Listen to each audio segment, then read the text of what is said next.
Have you ever stood before someone, words trembling on your tongue, and realized that no matter how clearly you spoke, they would never truly see you? We spend so much of our lives translating ourselves, softening our edges, simplifying our depth, rewriting our truth into language we hope will fit inside another's understanding. But what if peace doesn't come from being known, but from releasing the need to be? Let me tell you a story about a potter who learned that her worth was never in the shape of her vessel, but in the stillness of her hands. Her name was Mira, and she lived in a quiet village nestled between river and mountain. She shaped clay with rare skill, each bowl, each cup, each vase formed with patience and care. But her neighbors often misunderstood her work. "This bowl is too wide," one said. "This cup holds too little," another remarked. "Why not make something useful?" asked a third.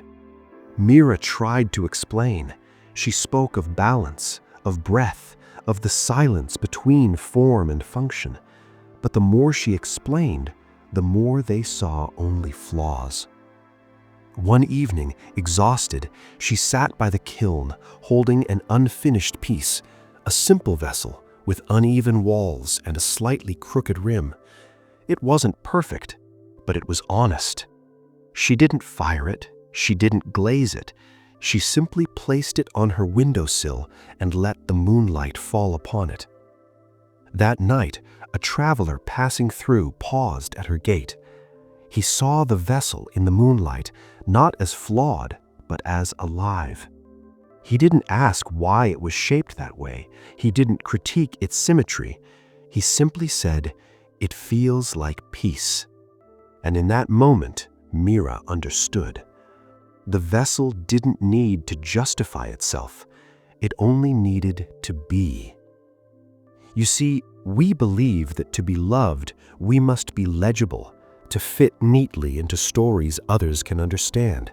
So we edit our joy, censor our grief, and hide our complexity behind simpler masks. But your truth doesn't need translation. Your heart doesn't need approval. True peace begins when you stop performing yourself for an audience that may never arrive. I've walked this path myself. There were seasons when I rewrote my words a dozen times, fearing they'd be too tender, too strange, too quiet. But silence taught me a gentler courage, to create and let it go, to speak and release the echo, to be and trust that that is enough.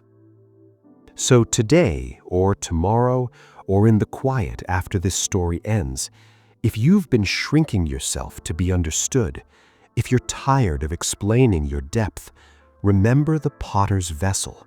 You don't need to justify your shape. You only need to hold your space.